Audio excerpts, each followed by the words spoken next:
Senville mini split air conditioner was delivered today, and it looks like it made it in one piece. I bought this off eBay a few days ago, and it was shipped by FedEx. They called me yesterday to make an appointment to deliver it, and I was lucky it came the next day, which is today.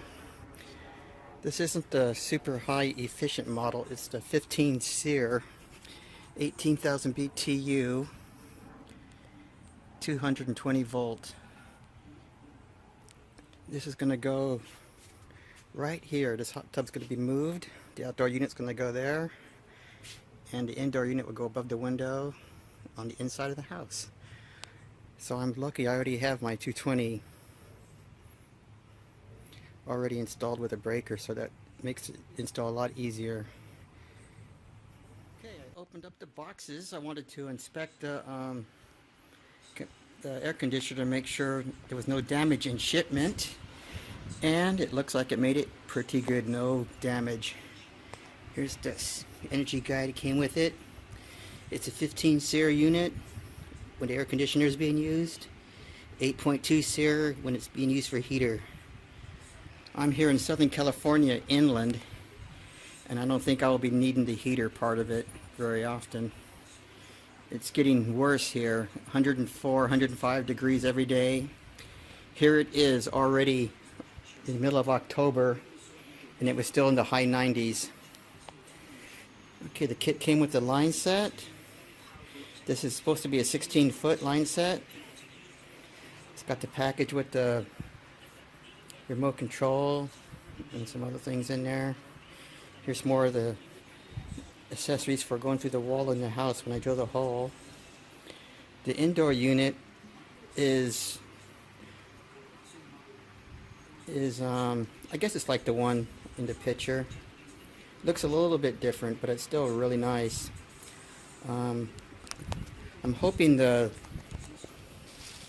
wiring to go from the indoor unit to the outdoor unit is inside somewhere, because I don't see that anywhere. It must be in here somewhere, because there is an electrical connection that has to go from this unit to the outdoor unit. So I'll definitely go dig through there in a few minutes. But so far, no damage. It looks like a pretty nice unit. It's going to go pretty good right up there, right above that window. It should fit there pretty good. So yeah, so that's the 18,000 BTU Lato by Senville, 15 SEER, 220 volt. This is the vacuum pump I purchased off of eBay to vacuum the line set. It only cost me $49.95 with free shipping. Came with a little bottle of oil. It doesn't come with any of the hoses or fittings, just the pump. So I purchased some 1/4-inch lines to go from this vacuum to the compressor. And I also have a micron gauge I bought off eBay coming, which will be here today or tomorrow. But it's a pretty good little pump for a DIYer. You know, I don't think you'd want this for a professional. It's only a single stage, but it'll do what I want. Hopefully I can get the line set down to below 100 microns with this. And I did buy it off of eBay. Here's eBay. You can get them off eBay, $49.95, free shipping. So that's a pretty good deal. I saw them on Harbor Freight, but they were $95 for a similar one, and I didn't want to spend that much. I'm trying to do this on the cheap and do everything myself. Save me a lot of money from having a HVAC contractor install this system for me. So I will do another video when I get the micron gauge in my lines, and I will post it. This is the Suco digital vacuum gauge I got off eBay the other day. I just got it today. It didn't come with a case or anything, no directions. I'm going to use this when I vacuum my line set on my mini split. I'm hoping to get it down below 100 microns. I went online and I found the instruction manual for it, so I downloaded it. And I cleaned it like it suggested, using rubbing alcohol. It was already pretty clean, but I just wanted to make sure, so I cleaned it. I still need a T-fitting, because when I first saw these, I didn't know that these fittings, I thought you could put a hose here and a hose here, but you can't. One of them this one has to stay closed, and you just hook it up to this one. So I got to get a T-fitting, took it up to the hoses when I start vacuuming the line set. But hopefully this will do the job. It's in pretty good shape. I only paid $70 for it, so that's a pretty good deal. Just waiting for the hoses to come that I ordered off eBay. Okay, that's that. My line set flaring kit was delivered today. I purchased this just in case I need it, which I think I will, because I'm going to cut the line set once I get the head unit installed and the lines run to the outdoor unit. I don't want to have any extra lines to make it look sloppy. So once I get the outdoor unit hooked up and I know exactly where I want to put it, I can cut the lines and flare them and hook them up to the compressor so it looks professional. But this is a pretty good set. I bought it on eBay. It cost me 75 bucks, I think it is. But it's made especially for mini splits with the R410A refrigerant, because I guess the pressures are higher in those line sets than normal AC units. But it looks like the kit has everything I need. It has the line cutter, the different size, I don't know what you want to call that. That's where you put the lines in it to make the flares. But it's got metric and SAE. So that's cool. It's going to come in handy. Once I get done with it, I'll just give it to my son-in-law like I do everything else. I don't need it anymore. Well, the Haida line I ordered off Amazon the other day came in today, along with my vacuum gauge. This is a 4-inch, 14-foot Haida line. It's a little bit bigger than I thought it was going to be, but it'll do the trick. It's going to be outside. I won't see it anyway, side of the house. But it's got the sections I need. It came with the accessories to hook it up to the house. Got some of the... I'm not sure if I'm going to paint this yet, but you definitely have to have one of these if you're going to have the line set outside. Make it look professional. Doing it myself, I'm saving a lot of money. After getting the quotes from these different companies, it was unreal. I decided to just do it myself. So this is one step I needed to take. I gotta wait for the flaring tool I bought. I ordered me one on eBay, a real nice flaring tool made especially for R410A. So I might have to use that. Okay, day one of my mini split installs. I changed my mind while I was going to install it, so I went above my window, and I like this spot better than above the window over there. It had been too much pain in the butt to get the electrical leads all over there, so I decided to put it over here. I wasn't sure if it was going to fit, but I went up there with a ladder and it fit alright, so it made me change my mind. Drilling that hole for the line set was a real challenge because it's above a window. There's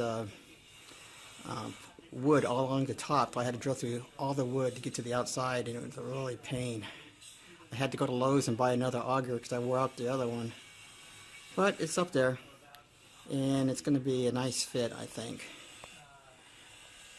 Okay, this is day one. I'm still waiting for the UPS guy to show up with the shrink wrap I need for my lines. So once I get that, I can go ahead and install the head unit. Okay, I just set it up there just to see what it would look like. And it fits pretty good. It's not exactly even on left and right, but I didn't want it because I wanted to make sure the air would come out and not hit this wall unit. So I'm pretty happy with the way it looks. It's not too intrusive.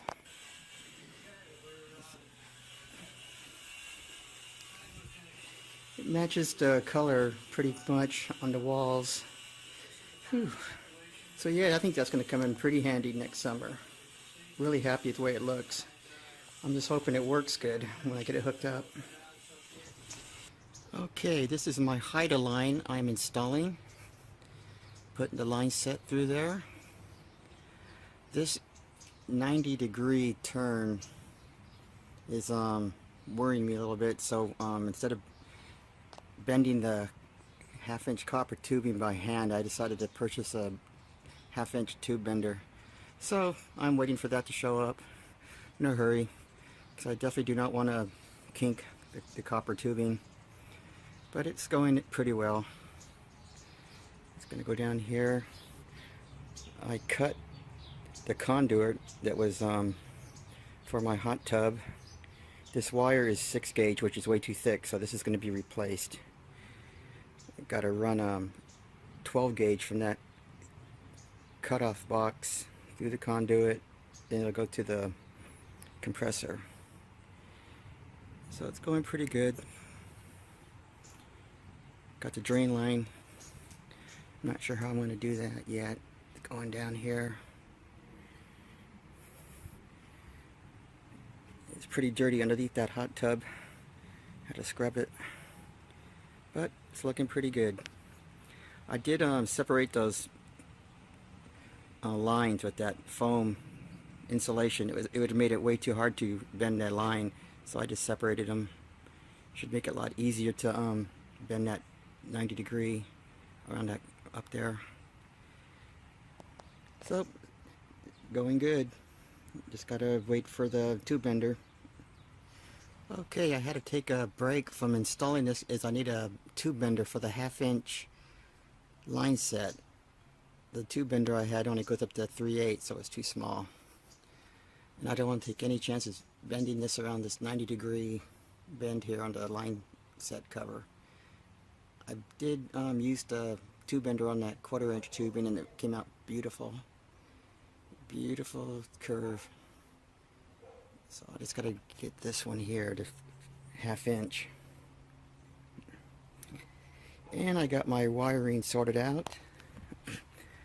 I went to Lowe's and bought me a 20 amp double pole breaker, and I changed the wiring.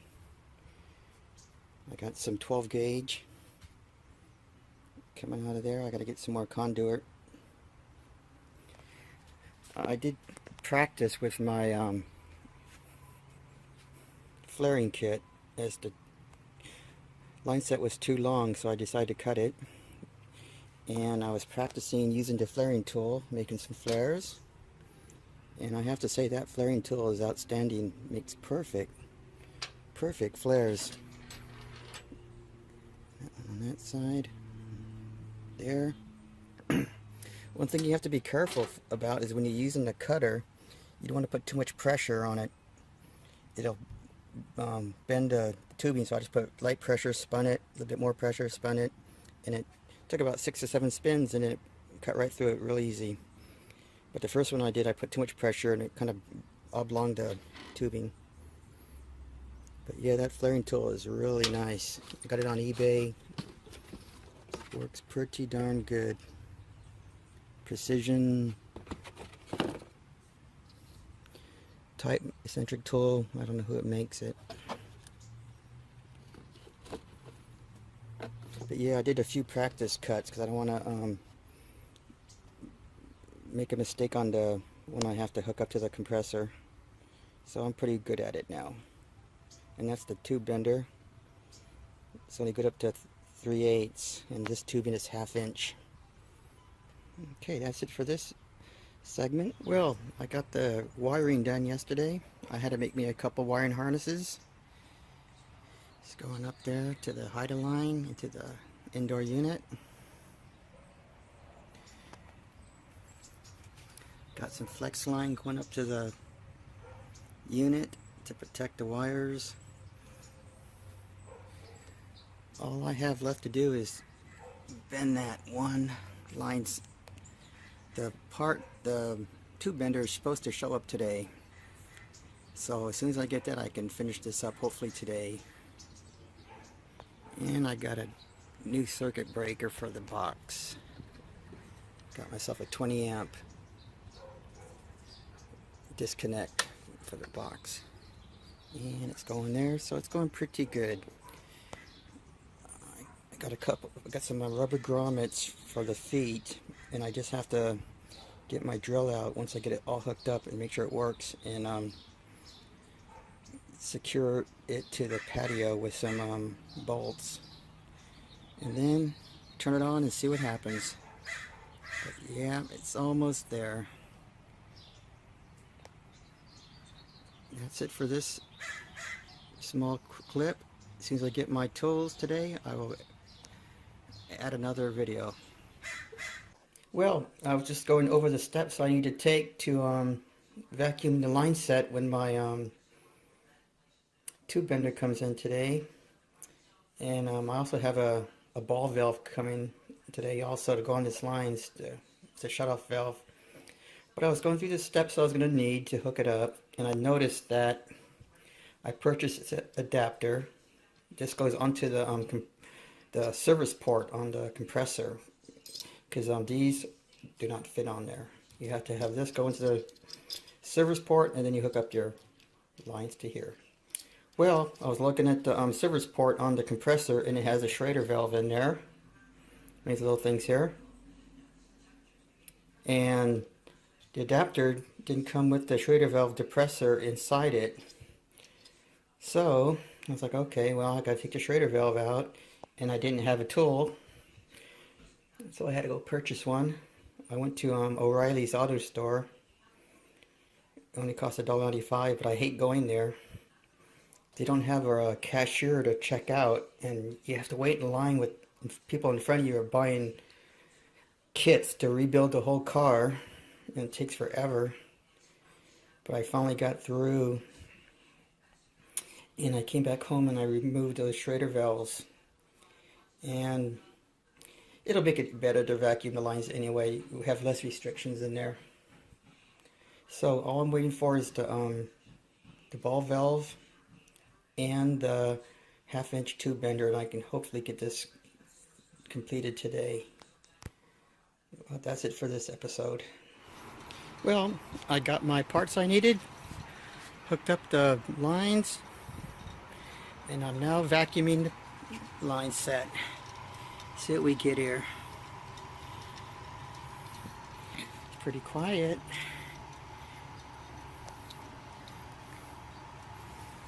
So far, so good, I hope.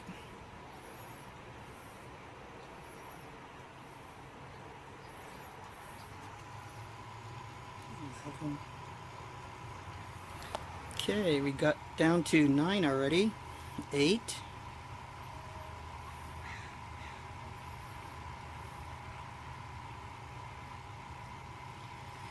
Stopped right there for a minute. Come on, keep going down. See what we get. It's down to 65 now. Back up to 75, 65, 7.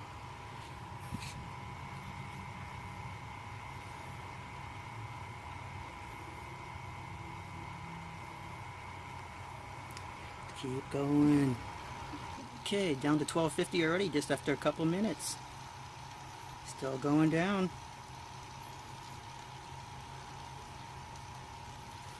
Good little pump, single stage pump, working pretty good. Keep going, keep going.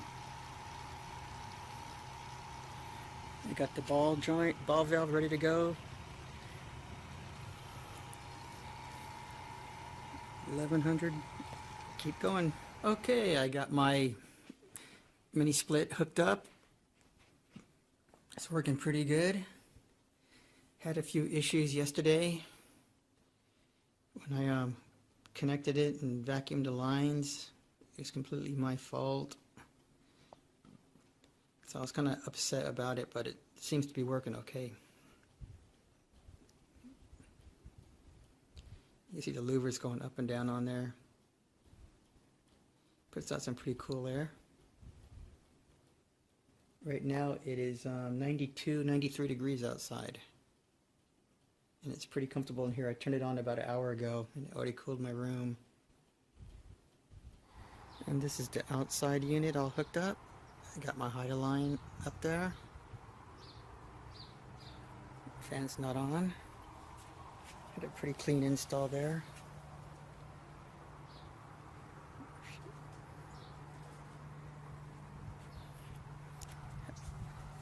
I had a problem with the breaker disconnect. When I turned on the unit, it kept clicking on breaking. The breaker kept tripping when the compressor would turn on, and I was like, what the heck's wrong with this? And it was my fault. It's a GFI breaker, and I didn't have the white wire connected, so it sensed some kind of problem, so I clicked itself off.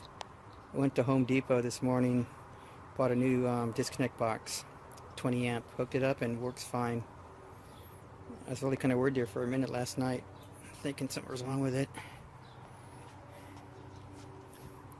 And I screwed up when I hooked up these lines. I went to vacuum the lines and it was taking a while, so I took out the Schrader valve out of the bottom, out of the service port, and I didn't put it back in. When I charged the lines, I went to remove the hose and R410A started shooting out the valve, and I had to put the cap on real quick, so I lost some refrigerant, and I'm not sure if that's affecting it, the cooling. But my son-in-law is talking to me this morning. I said, I think the best thing to do about it is just get an HVAC person to come out and vacuum the lines and charge it. Probably costs $150. There you go. You see the fan just came on? It's not too loud. So I might do that in another month or so. Have a HVAC technician come out and vacuum the line set and recharge it. But so far I'm pretty happy with it. It's pretty quiet. Even though I kind of lost some refrigerant last night, it's still coming out cool, the air. Didn't have any leaks in the line set, so I'm happy about that. The flare set worked perfect. No leaks in the flares. But yeah, I'm pretty happy with this install. Saved me a lot of money. First time I've ever done it. So